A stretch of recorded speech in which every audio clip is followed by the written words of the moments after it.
महिलाओं के पास सुरक्षा नहीं है। जो बात हुई थी महिलाओं के मान सम्मान की, वो नहीं हो पाई है। आजकल शिक्षित युवा के पास भी जॉब नहीं है।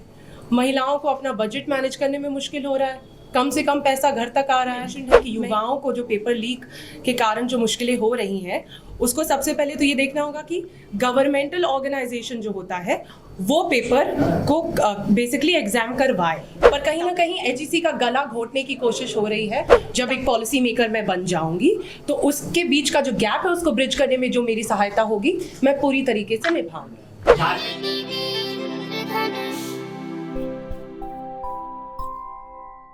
आप सबको पता है कि पिछले 10 साल में जो हो रहा है, कहीं ना कहीं बातें बहुत अच्छी हुई थी और मोदी जी के जो मार्केटिंग भी थी उन पर भी हम सबका भी विश्वास था। लोगों को लगा कि 2014 में आप कह सकते बदलाव आया और बदलाव आने वाला था। पर अब 10 साल हो चुके हैं। अगर मैं आपको बताऊं तो मेरा पूरा आप कह सकते हैं अडल्ट लाइफ रहा है मोदी जी के राज में एक तरीके से। तो जो मैंने भी देखा है, महिलाओं के पास सुरक्षा नहीं है। जो बात हुई थी महिलाओं के मान सम्मान की, वो नहीं हो पाई है। तो मुझे जो लगता है, देखिए सबसे बड़ा जो चीज़ हुआ है वो है कि मार्केटिंग बहुत अच्छी हुई थी, बातें बहुत बड़ी की गई थी, पर जो प्रोडक्ट है वो कहीं ना कहीं फेल हो गया है। क्योंकि प्रोडक्ट में एक बहुत बड़ा फेलियर है और उसको छुपाने की जो कोशिश हो रही है वो लोगों तक नहीं, आप कह सकते कि आप लोगों को नहीं बरगला सकते हैं। और लोगों को दिखता है, जनता को दिख रहा है जो सच है, क्योंकि जनता त्रस्त है। युवाओं के पास जॉब्स नहीं है। आजकल शिक्षित युवा के पास भी जॉब नहीं है। महिलाओं को अपना बजट मैनेज करने में मुश्किल हो रहा है। कम से कम पैसा घर तक आ रहा है। महंगाई की अगर बात करें तो महंगाई कितनी बढ़ गई है, सबको पता है ये बातें। क्योंकि जो पहले जो गैस का सिलेंडर मिलता था, आज का दाम क्या है सब जानते हैं। और अगर हम रांची की सिर्फ बात करें तो मैं आपको ये बता दूं, क्योंकि मैं रांची की प्रत्याशी हूँ यहाँ से। रांची को बने हुए, अगर झारखंड का भी हम बात करते हैं, झारखंड का जो राज्य बना था उससे अब 24 साल हो चुके हैं। ज़्यादा से ज़्यादा आई थिंक 18 साल के आसपास से ज़्यादा बीजेपी की सरकार रही है। 18 से 19 साल को मान लीजिए। तो इन सालों में रांची का जो रोड मैप बनने की ज़रूरत थी वो नहीं बनी।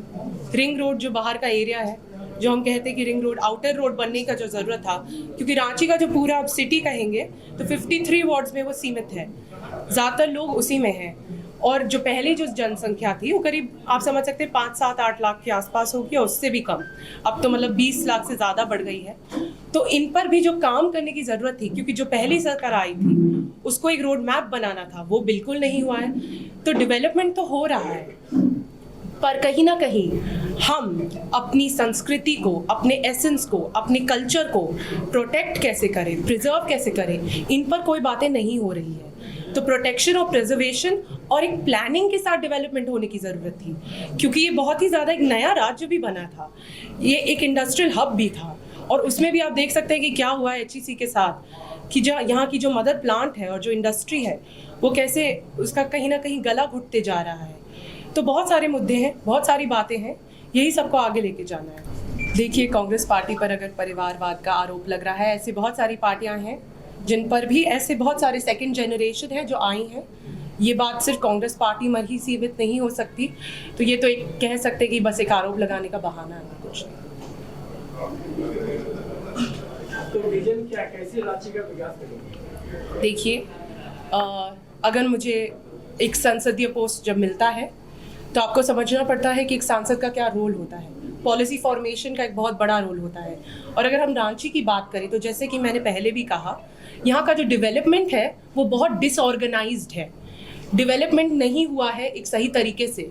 तो उसको पहले कहीं ना कहीं जो पार्टी के जो सीनियर लीडर्स हैं, जो सीनियर्स हैं, उन सब के साथ मिलकर सेंट्रल गवर्नमेंट और स्टेट गवर्नमेंट के बीच का जो गैप है उसको भरने की ज़रूरत है। तभी जाकर रांची का डेवलपमेंट हो पाएगा। तो उस गैप को ब्रिज करने की कोशिश मैं करूंगी।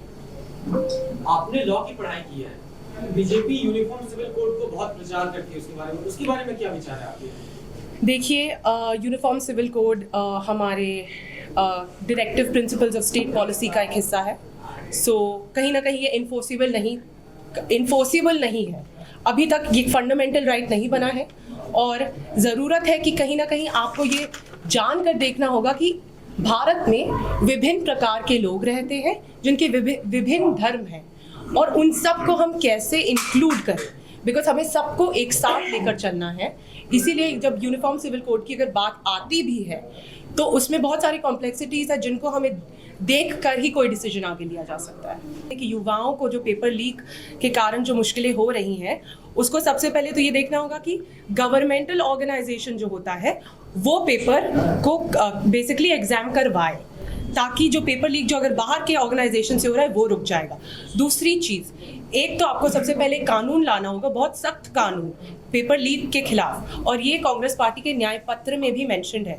अगर मैं आपको बात बताऊं तो युवाओं की जो बात होती है, पेपर लीक की जो बात होती है, उसमें सबसे ज़्यादा ये मेंशन है कि एक ऐसा सख्त कानून हो, और अगर कोई पेपर लीक हुआ तो वापस एग्जाम का क्या पूरा प्रोसीजर होगा, वो कैसे आगे सरकार डिसाइड करेगी, और जो बच्चों के साथ आप कह सकते हैं जिनको मुश्किलें आई हैं उनके लिए भी क्या समाधान किया जाएगा। देखिए, एचईसी की बदहाली का अगर हम बात करें तो सबसे ज़्यादा ये देखना होगा कि एचईसी के पास आज कैपिटल नहीं है। मतलब 2 साल से ज़्यादा आप कह सकते हैं, या 2 साल के आसपास वहाँ के मजदूर और अफसर, उनके पास तनख्वाह नहीं मिली है उन्हें, और ये सबसे बड़ी बात है। आपको ये समझना होगा कि धीरे धीरे मैं आपको बताती हूँ, मेरे पिताजी ने बहुत प्रयास किया था 2 बार एचईसी को स्टार्ट करवाने का, और जब भी प्रयास किया है वो शुरू होता है, पर कहीं ना कहीं एचईसी का गला घोटने की कोशिश हो रही है, ताकि अगर इसे बेच दिया जाए तो आप सोचिए लोग तो बेरोजगार हो ही जाएंगे, पर जिन उद्योगपतियों का आप कह सकते हैं जिनको बेनिफिट होगा उससे, वो तो होगा ही। तो ये जो चलने की कोशिश हो रही है उसको रोकने के लिए सेंट्रल गवर्नमेंट को बहुत ऐसे सख्त कदम उठाने पड़ेंगे जिससे वो एचईसी को बचा पाए, रिवाइव कर पाए, और जो अनएम्प्लॉयमेंट का जो क्राइसिस है उसको भी रोकने में मदद कर पाए। क्योंकि आप सोचिए कि एचईसी कितने लोगों को, कितने मजदूरों को एम्प्लॉयमेंट देता है, रोजगार देता है, और वो चीज़ अगर आप हटा दीजिए। एक और मैं बात बताती हूँ, झारखंड आप सोचिए कि कहीं ना कहीं एक इंडस्ट्रियल हब था। अगर आप एचईसी मदर प्लांट को आप कहीं ना कहीं उसका गला घोट देंगे तो दूसरी इंडस्ट्री कैसे आना चाहेगी? दूसरे उद्योग को आने के लिए हमें कहीं ना कहीं इंकरेजमेंट देने की ज़रूरत है। अगर नहीं दिया तो फिर एम्प्लॉयमेंट कैसे बढ़ेगा? अगर एम्प्लॉयमेंट नहीं बढ़ेगा तो हमारे युवा तो वैसे भी बेरोजगार हैं, ये तो एक मुद्दा है ही। तो ये सब पे बातें करने की ज़रूरत है। Sir, I am not in the position, because मैं एक पॉलिसी मेकर नहीं हूँ अभी, बट डेफिनेटली मेरा इंटेंशन। सर, जैसे कि आपने सेंटर एंड स्टेट के बीच का जो गैप है, मैं उसको फिल करने की बात कर रही हूँ, क्योंकि मैं एक पॉलिसी मेकर अभी नहीं हूँ। जब एक पॉलिसी मेकर मैं बन जाऊंगी तो उसके बीच का जो गैप है उसको ब्रिज करने में जो मेरी सहायता होगी मैं पूरी तरीके से निभाऊंगी।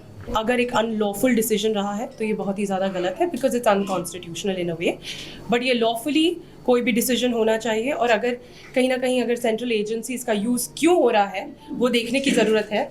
जो उनका जो एक रोल है उन्हें वो निभाना चाहिए, बिकॉज उनका एक पोजीशन और प्लेस है जिसके लिए सेंट्रल एजेंसीज रहती हैं। They are responsible for the economic health of the country. तो अगर वो उसी पे काम करे तो ज़्यादा अच्छा होगा।